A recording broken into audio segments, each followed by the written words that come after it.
My why was my family. Well, what does that mean? Well, that why, my family basically meant wanted to spend more time with them. I worked on Wall Street, 2003, 4, 5, 6. And with that commute, I was never going to see my family by the time I left at 5:30 in the morning and got home after 8:30, 9 o'clock at night, 5 hour round trip commute. I needed to make a change. So that my why was spending more time with family, flexibility, and, always had the idea of becoming a soccer coach and never missing a soccer game, which is something I got to accomplish. But that why is going to be super important because just like in any business, there's going to be bumps in the road, and you need that strong enough why to really get you through the ups and downs in any business. I want to invest and bet on me, which is another thing that people, like to do. Welcome to the Franchise Freedom Podcast, where you can escape the corporate trap through franchise ownership. Here's your host, Giuseppe Grammatico, the Franchise Guide. Welcome to the Franchise Freedom Podcast. I'm your host, Giuseppe Grammatico, your franchise guide, the show where we help corporate executives experience time and financial freedom. Thanks for joining us today. We really appreciate it. And don't forget, feel free to visit our website, ggthefranchiseguide.com. Click on that, book a call. I'd love to chat with you, answer your questions in regards to business ownership, franchise ownership. If you're potentially a good fit, book a 20-minute call with me today. There's no cost, no commitment. And I would love to help you out in any way we can. Today, I'm joined by industry experts who have helped countless families build franchise empires that last. Whether you're planning to pass your business to the next generation or building your first franchise with legacy in mind, you'll get real-world stories and expert insights right here. Let's dive into what really takes to create a franchise that just doesn't just survive, but thrives for generations. It is a lot of work. There's a big time commitment. And usually the people I work with, they are looking to accomplish a few things. Number one is they want to create another source of income, which is good. They want to create a safety net in the event of the next job loss, right? There's especially certain industries have been cutting back on jobs, job losses and layoffs and things like that. There are other individuals that own businesses that either want to convert their business into a franchise or diversify their investments and maybe add on just purely investment or add on additional income streams. Maybe it's a mom and pop roofing company that wants to offer and add on a franchise that offers painting services or a coverings business where they're able to essentially restore vinyl siding and things like that. So really figuring out, why you want to own a business. Yes, we all want to make more money, but, really kind of figuring out what is your why. For me, as an example, and that's something I'm starting to do a lot more, is kind of give my story and give some examples. My why was my family. Well, what does that mean? Well, that why, my family basically meant wanted to spend more time with them. I worked on Wall Street, 2003, 4, 5, 6. And with that commute, I was never going to see my family by the time I left at 5:30 in the morning and got home after 8:30, 9 o'clock at night, 5 hour round trip commute. I needed to make a change. So that my why was spending more time with family, flexibility, and, always had the idea of becoming a soccer coach and never missing a soccer game, which is something I got to accomplish. And that was my big accomplishment as a business owner, is not just the money, but that time freedom that it created. So some people, I always tell people they're looking for different things. Time freedom, financials are more important than time, but time is a close second, or vice versa. And that is okay. Everyone's situation is different, but that why is going to be super important because just like in any business, there's going to be bumps in the road, and you need that strong enough why to really get you through the ups and downs in any business. So things to consider with the franchise. Number one is you need money to invest. Now, with a startup, the investment could be less, but what happens is that you're figuring out the system. So what you save, avoiding a franchise fee in a startup, it may take you 2-3 years to put that business plan together. Whereas a franchise, there are certain businesses that don't require any type of brick and mortar. You're up and running in 90 days or less. So you're really kind of speeding up the process, kind of figuring out, what you have, looking at your financials, always getting your financials in order. So liquid assets, your liquidity, your total assets, your liabilities. So basically your assets minus your liabilities give you your net worth. The assets also include the liquidity, but how much money do you have to put towards the business? I recommend as a starting point, 50,000 liquid, 100,000 net worth. You're looking at the equity in your home and things like that for the assets, but you need to deduct the mortgage. But that's just a starting point. You need to make sure that, it also depends how you're running the business. So if you're running it full time, you need to make sure that you have enough of a safety net or a nest egg set aside to pay your monthly expense. You may need 6 months living expense aside, because if you are the only income in the household who's paying your mortgage and rent and health insurance and student loans or whatever you have out there, money is one. So get your financials in order, regardless. If you're looking to buy a business or not, you should know where you stand financially. That's one. Secondly, with a franchise specifically, you want to look at things such as, am I okay following a system? If you're buying a fast food franchise that serves burgers, are you going in saying, okay, I'm okay with the menu and I'm just going to run with what works? Or is your first thought, how can you change the menu? And usually that's a red flag. Not to say there's not any autonomy in running the business, but the intention is to run with that model. That's the advantage you're getting with a franchise. Things to think about. So financials is one. And you notice some of these questions pop up on the website. The second one is, can you follow a system? Really important, because that's the value proposition of a franchise, right? They have the system built out for you so that you can easily execute and run with it. Some people like to create everything from scratch, and that's okay. Maybe not the best fit for a franchise, but that's really what a franchise is. They have the system, you run with it, speed to get open, which is a major advantage. And the autonomy comes with how you're running the day to day via the marketing, your roles and things like that. And we're going to touch more on roles and characteristics of the business next. And the last thing, as far as financials and, can you follow a system, is time frame. Because at the end of the day, you can spend as much as you like researching franchises, but ultimately with the franchise, if you're looking at a specific franchise, other people are looking at a franchise too, just like you're in the real estate market looking at a home or an investment property or building on the commercial side, that may not be available. So I always tell people, if you are looking to make a decision within six months or less, now is probably a good time to start considering a franchise, not to open, but to actually make that decision.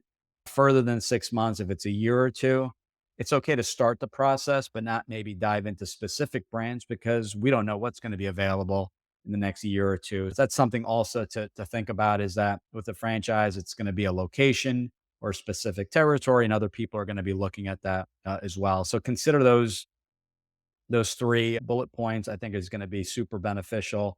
And, hopefully you're getting a lot of takeaways. And again, if we're working together, we're going through all this, we're spending a lot of time, and that's done on our first call, which is that 20-minute intro call. So we'll figure out together kind of your current situation, what you're looking to accomplish, expectations of a franchise. We're going to go through things, and we'll touch on some here, that there are over 4,000 franchise. So these are the stats that we give, 70 plus industries, all investment levels. If you can think of a business model, there's a franchise, and not every franchise is created equal. So we go through that as well, and typically 20 minutes or less. Assuming how that call goes, if we both agree that a franchise may be a good fit, we schedule a second call. And prior to that second call, we send out a survey or a questionnaire that will give us a little bit more insights on your background, your experience levels, what your skill set is. Not just you have experience in the roofing business, but is it that transferable skill set of sales and things like that? So that it'll go through there. Will you have partners? If you're married, or are you going to have partners? Are they going to be involved, and at what capacity? Are they silent or active partners?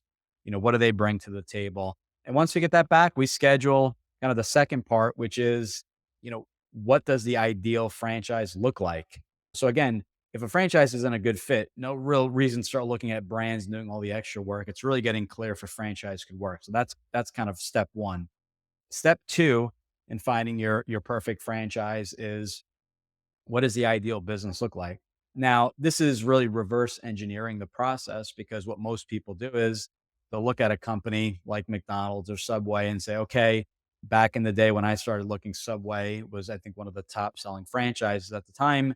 And I said, okay, I can make it work. And what I found out was I was settling. I kept settling. Like I didn't want a lot of staff. I didn't want to be open every single day. I didn't want to rely on a growth strategy of owning additional locations, which is there's nothing wrong with, but just wasn't my ideal business when I wrote it down on paper. So you start to settle. So my challenge to you is put all the brands aside. We don't even care about brands at this point, is to set up a 60-minute consultation call. And if you're doing it on your own, and really if you're, kind of listing out what the ideal business looks like. So let's go down some options. What is your role in the business? Are you going to be a full-time owner, leaving your full-time job, or are you going to be running this part-time, semi-absentee? You've heard that term. I've talked about it on previous episodes. Will you be relying on a general manager? Not all brands will require a general manager. Some can be run on your own without staff, maybe a few contractors, but are you okay with a manager? And if you are, keeping in mind that will increase your investment because now you have an extra salary. So those are things to consider. Secondly, what do you enjoy doing? What are your skills? Are you an introvert, an extrovert? Do you enjoy sales? The role in the business is going to be big because we tend to fall in love with the product or service of the franchise, forgetting what the role of the franchisee is. And you may love the idea of a certain service, but if it requires you to be the mayor of the town and really network and go to events and podcasts and stuff like that, and that's not your cup of tea, that's going to be a difficult business to run. So really, concentrating on the role and keeping in mind too that every franchise is different. So you may have two franchises that offer the same service and or product, and the roles will be different. One of the brands will say mosquito spraying will have you going out there spraying for mosquitoes, building up a base and then hiring staff. Another one will maybe never have you touching a blower and spraying for mosquitoes and have you networking day one. So same exact business service wise, but completely different roles. These are things to think about. Your employees is another category. What do your employees look like? I know it's an odd question, but your staff is going to be crucial. There are going to be certain businesses that require W-2 employees. Some are going to require 1099 contractors, and some are going to be a hybrid. So maybe your bookkeeper, your admin, your general manager, those are the W-2, the operational support. And then the people doing the actual work, we'll call it roofing and siding. Those are going to be contractors. That's an option. There are other businesses, executive recruitment, expense reduction, where you can run the business on your own and solely rely on 1099 contractors. Other things to consider with staff: are they full time, part time? Is it a larger staff? You're going to tend to see larger numbers in the cleaning space, whereas you're going to see maybe lower numbers in the water and smoke restoration mitigation space. With the larger numbers, you're going to need some type of background in management, right? Because you're going to be managing this larger staff. So those are things to think about. Do you prefer, traveling to a single location and running a shop and maybe in a shopping center, standalone building? Or do you prefer the flexibility of working from home where you're offering a service at a commercial property, residentially, cleaning, gutter cleaning and repair and replacement, roofing, painting, all that kind of stuff. So those are, again, the differences there. And, I'm not going to say one is better than the other, but, you have to look at, okay, at the end of the day, if I prefer the brick and mortar model, what is the growth strategy? And the growth strategy is simply to add on, the additional locations. So that's something to think about. So once you hit certain capacity, that each location can generate X, how many of those locations are needed, factoring in, what it costs to open up each one versus a service-based type of business where, you're territory based. So if you're buying one, two, or three territories of a specific brand, you're going to essentially incur some additional discounted, usually franchise fees for those additional territories, just like, you would pay with the brick and mortar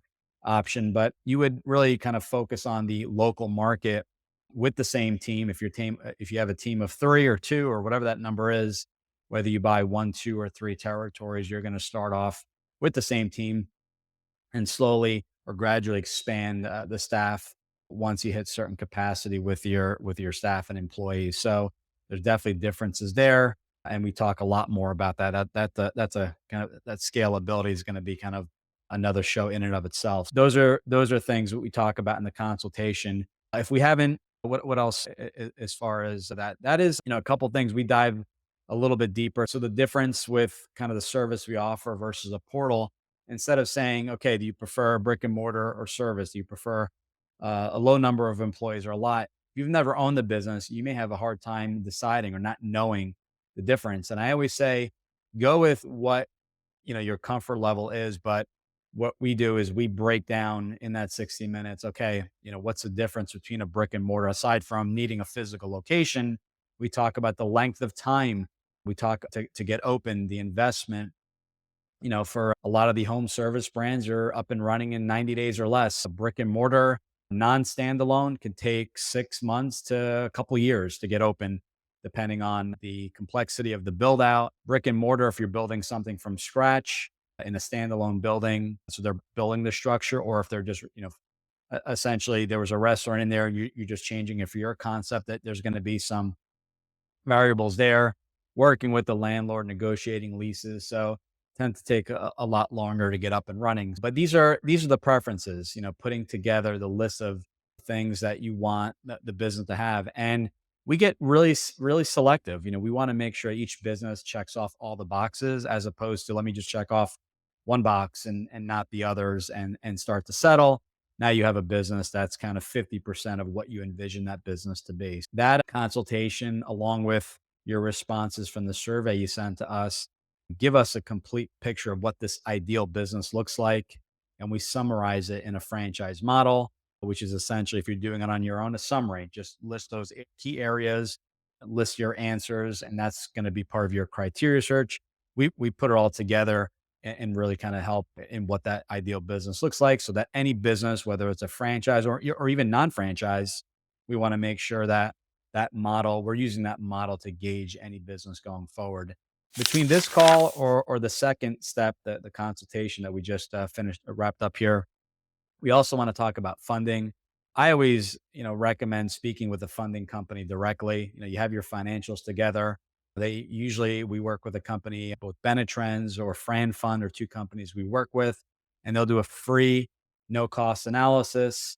There's no hard credit check. Usually it's a soft check to see kind of what you qualify for. They'll go through options like SBA, government backed loans.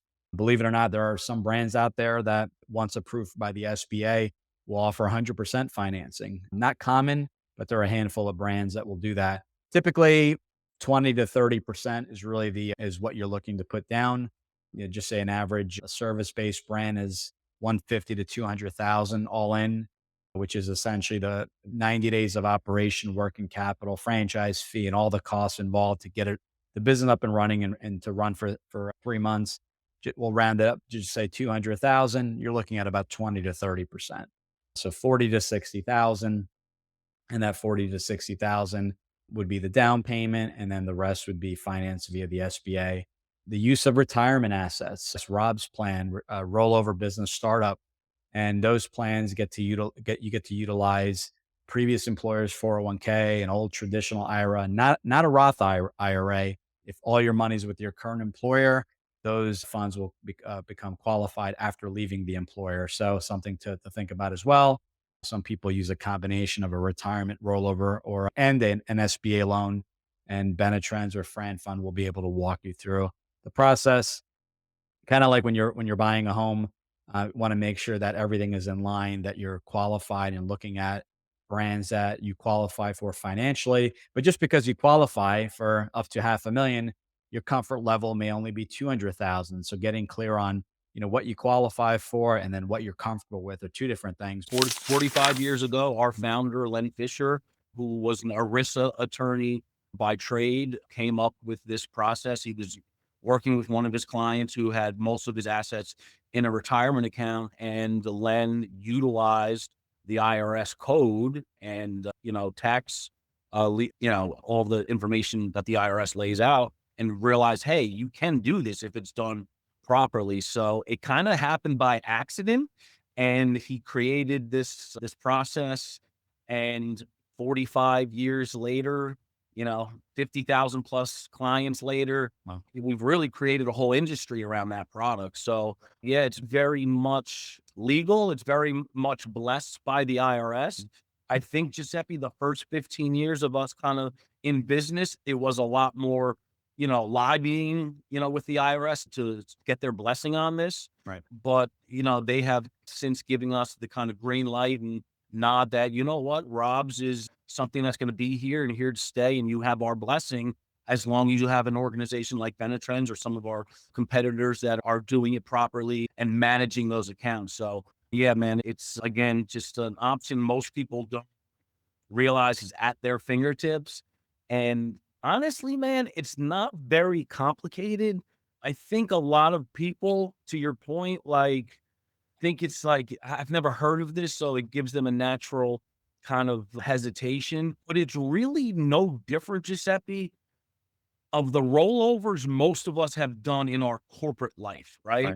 So I was kind of, when I sat across Len 10 years ago, when he explained this to me, he explained it to me in a way that it made sense to me. And I do that a lot with our candidates because they do come from corporate backgrounds, right? So we're both New Jersey guys, right? We got hundreds of different pharmaceutical companies here, right?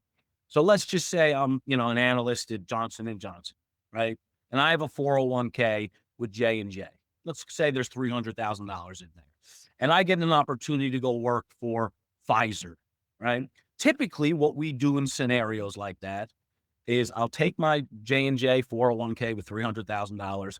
I'll roll that out into an IRA, or I can just roll that into Pfizer's new 401k. And going from one qualified retirement plan, you never pay taxes and penalties on that transaction. All of us have done that in corporate life, right? You have 300, you move on, super simple. When I'm at Pfizer and I'm going through all my onboarding and training, and they're setting me up with my benefits and, Fidelity 401k or Schwab, whatever they set me up with, and I'm going through investment options within that 401k, Giuseppe, a lot of times one of those investment options is purchasing company stock. Right? Something I know I did in my technology career. You've probably done it. Most of the people that we work with have done it. At the time, I didn't realize it was kind of setting off a chain of events, right? So if I look at that 300K and I say, you know what, I'll take 100 of it and invest it in Pfizer, I can do that. And then what happens is my 401k just now owns the amount of shares that I just purchased for Pfizer. And that $100,000 that I used to purchase it, it doesn't remain in my Fidelity account. It doesn't float in financial purgatory somewhere. It goes to Pfizer in one of their many corporate checking accounts that company could now use for whatever legitimate business expense that they want, right? R&D, product, salaries, real estate, anything. So what Len figured out and what we do at Benetrends is literally that same exact chain of events, but instead of doing it for Johnson or Pfizer or Amazon, we set up Minatelli Enterprises, right? Within Minatelli Enterprises, we set up a qualified customized retirement plan. And then we can take that same $300,000 from my old J&J 401k.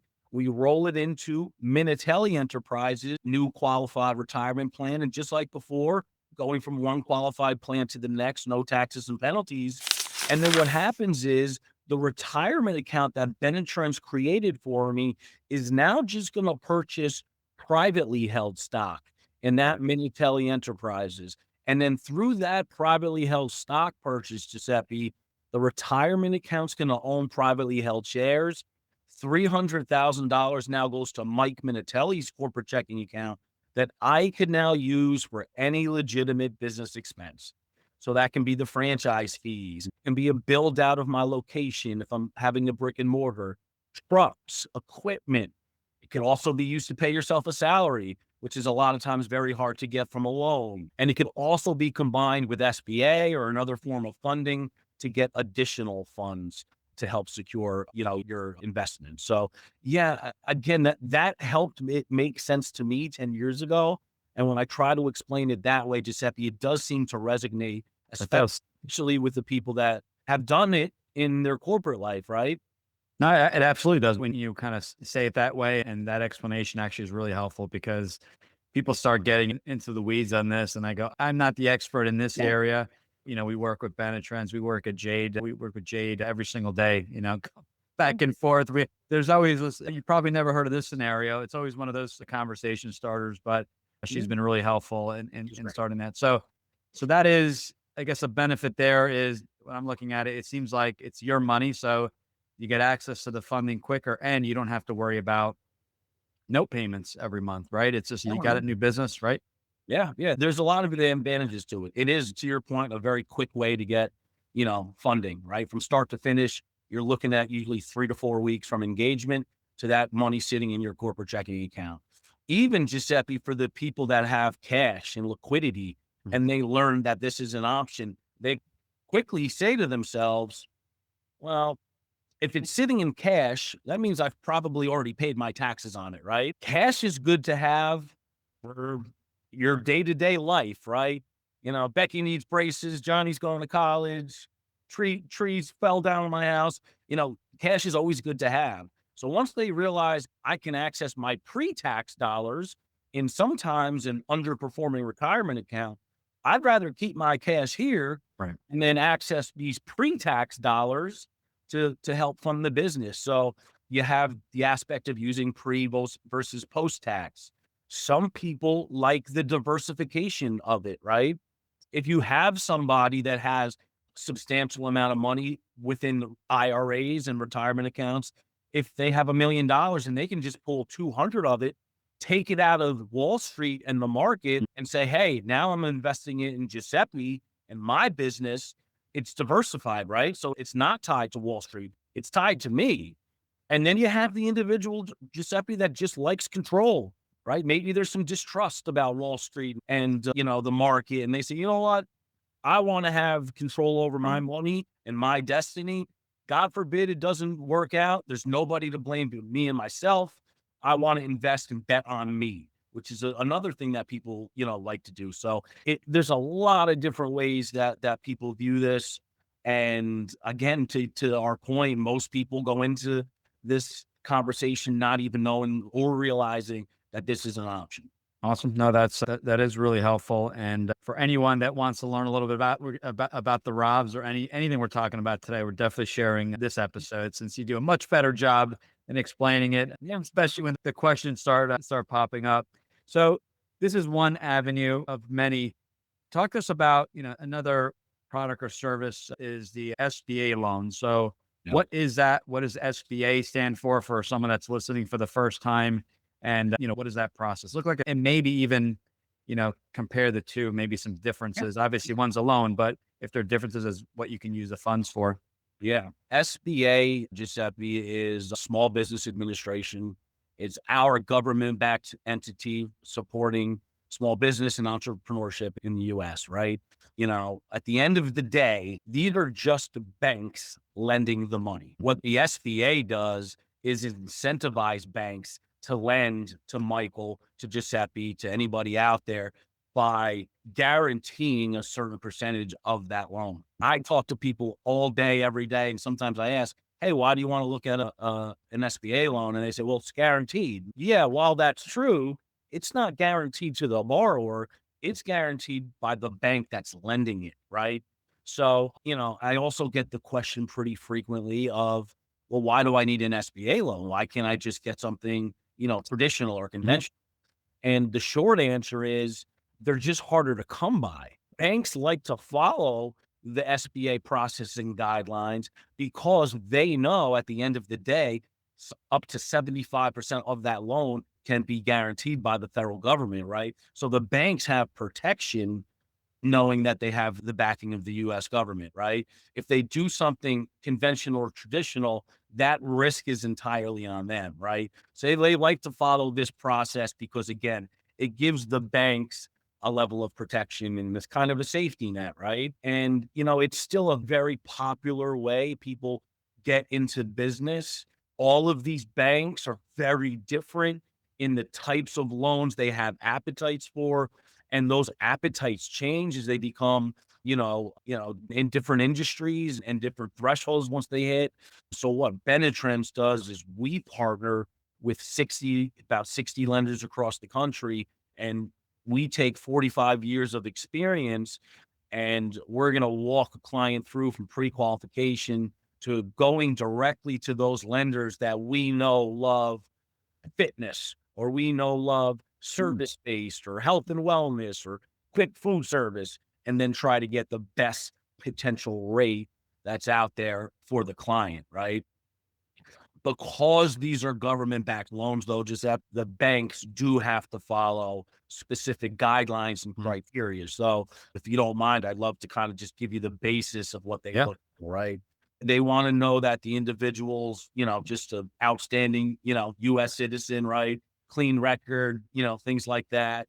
Then they look into the credit profile, usually anything from a 670 or above, from a credit score perspective will qualify. And then the banks start to go through the numbers, right? So regardless of the investment range that a client may be looking at, typically what the banks would like to see come from the borrower is anywhere from 10 to 20% of that total investment come from them, right? That's going to be their skin in the game. And then the bank lends the remaining portion of the loan, right? The bank wants to know that, again, Joe or Mary Smith, have funds going towards the project. Gotcha. Other things the banks want to see is something we call post-closing liquidity. And real simple, Giuseppe, what that means is, hey, after I come to that table with 20%, do I have sufficient cash reserves and assets to continue to support my debt to income ratio and living expenses, right? They want to make sure somebody's not over leveraged just coming up with that 20%, right? So they're going to want to see a little bit of a runway, right?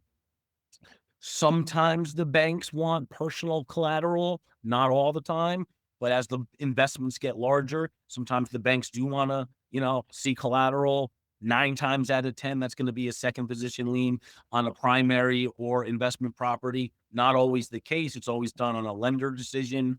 But those are the typical sort of requirements that the banks look for when lending money to an individual or a partners. Yeah, I think there's two sides to that answer. What I experienced initially was completely entrepreneurial and business.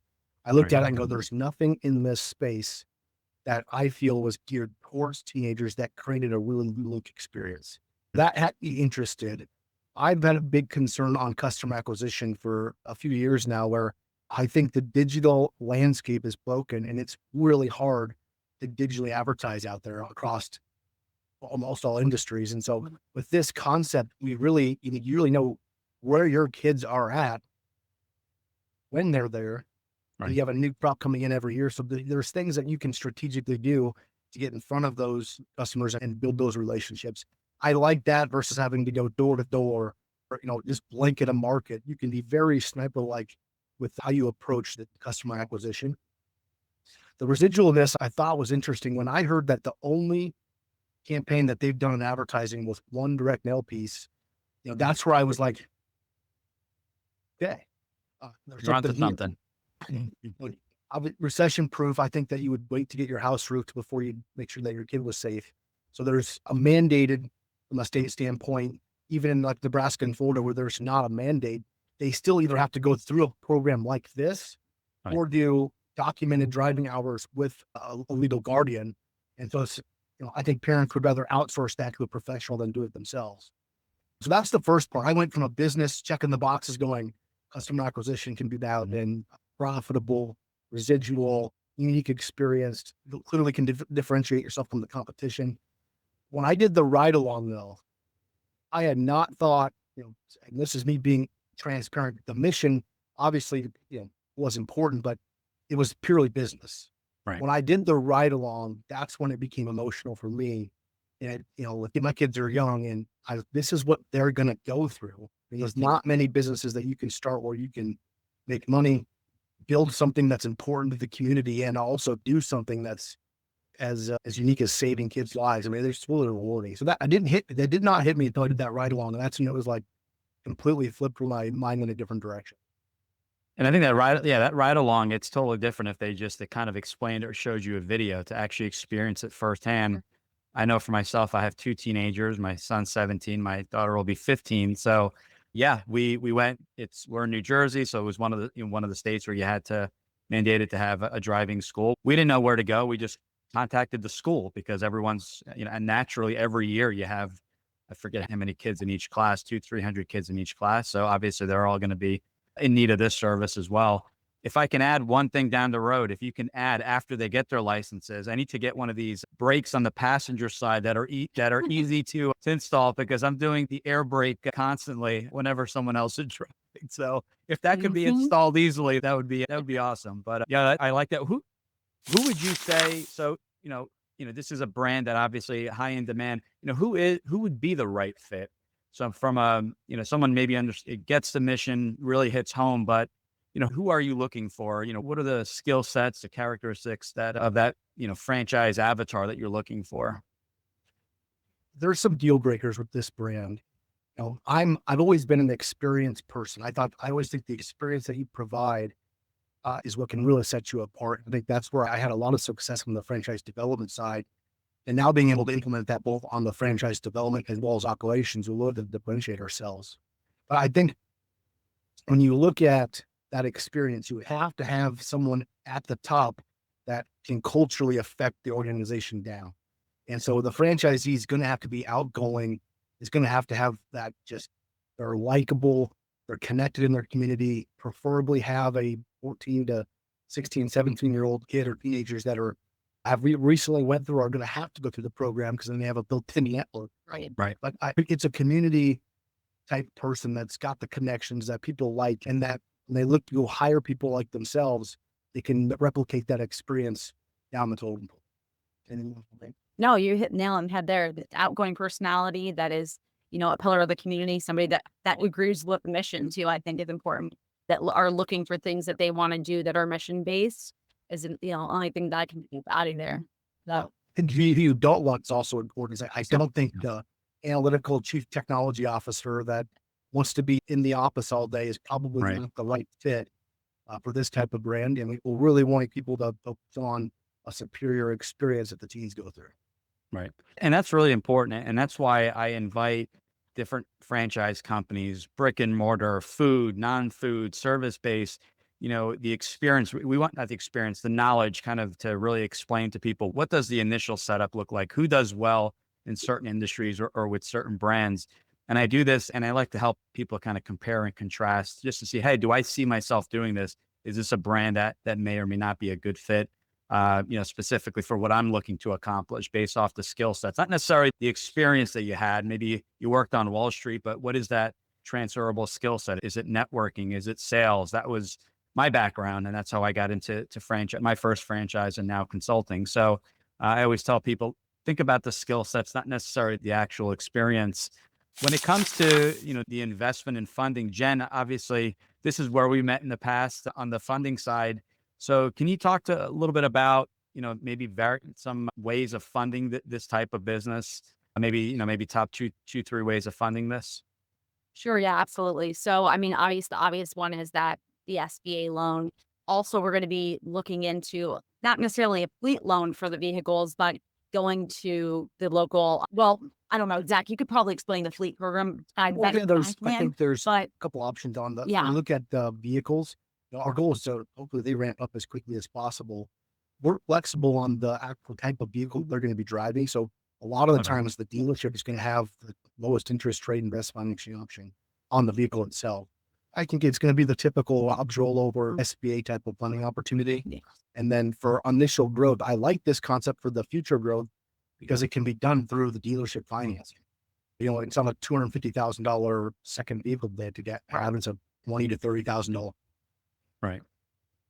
Sounds good. And that's right. I actually, we talk about SBA all the time, but I forgot about the fleet loan. So that's a very good point. What else about the brand that really stands out, or someone's taking a look? Obviously, when someone's looking at franchise, they're looking at different brands. And we talked about the mission. We talked about kind of, who the ideal candidate would be. Anything else that really stands out that differentiates the brand compared to maybe some other businesses on the service side? Yeah, the customer acquisition is always, I think that's an important part for a lot of candidates is, how can you get customers? And when you look at emerging franchise brands, the reason that you're able to find them is because they have territory that is open. Right. Look at like a Lee John's and McDonald's, they're sold out for a reason, but they have systems and processes. But the more important is they have national awareness that are feeding customers. And so, when you look at different brands, how do you go find those customers and how do you manage that activity and effort that we just talked about earlier? I like the idea that there's a place that you can go, you can find out where they're at. There's a strategy that we can put in place to go and get in front of those types of customers. That I liked. You know where your customers are at, when they're going to be there, and you go then do your pitch versus having to sit back and wait and hope they come to you. Right. I like that mentality a lot better. I think when you look at the competitors, I mean, everybody that I've talked to recently across multiple states have sent their kids to a red license program like this. There was a waiting line. They had to wait several months before they could get in. So that local business is typically a vanilla shell DMV type of feel. Mhm. And so, we're really trying to create a superior experience. We have arcade games in the lobby. We have the Rainforest Cafe type of theme. And so we're really trying to create an experience that's just better than the competition. And Right. really that we can capture market share pretty fast pace. I like that. And that's a concern people have, two things. Client acquisition. I've never done marketing before. I worked for a large corporation just like I did, and it was all done for you. Leads were essentially handed to us to close. So turnkey marketing, but ways to manage it. We talked prior to hitting the record button, and maybe I should start recording as soon as we all joined, because we missed out on that. But what do we do to bring on leads, to attract new clients to the business?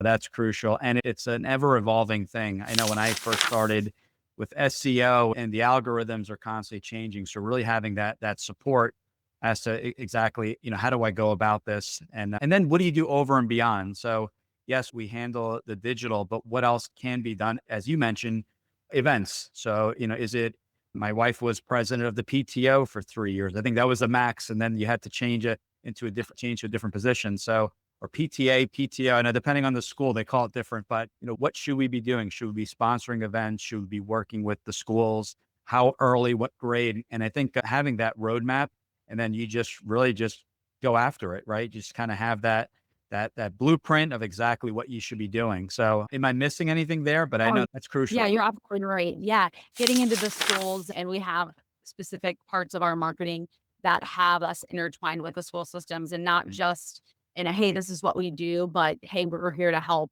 and be a part of the school's fabric, which is just another component to what we're doing with Jungle. Yeah. In my experience in marketing, too many franchise brands try to hit home runs. And it's not necessarily about home runs. It's about having small wins. And, getting to a certain number of Google reviews is important. Having enough followers and on social platforms just to be able to capture attention with updates is important. And then how do you manage those effort and activities for the GM, for an example? Like, how do you know they're actually going and doing those things? You have to do more than one thing and have more than one campaign and strategy to be able to win the game. And so we're attacking it from still an old school. One of them is an old school targeted mailer to households that have a 14 to 16-year-old kid. That's a list that's fairly cheap that you can attack at the right time with a great call to urgency or an offer. That's still really effective. And then a budget based on each school within a certain amount of rate, a certain number of the school. And we can really be strategic about when they go, what they say, what they offer at certain times. Yeah, I read somewhere direct mail is dead, and I call BS on that. Direct mail is not dead. It's how you go about it. Thanks for tuning in. If you want to learn how to make the transition from corporate to owning your franchise, join Giuseppe on the next episode. You can also follow on all social media platforms and achieve financial and time freedom today.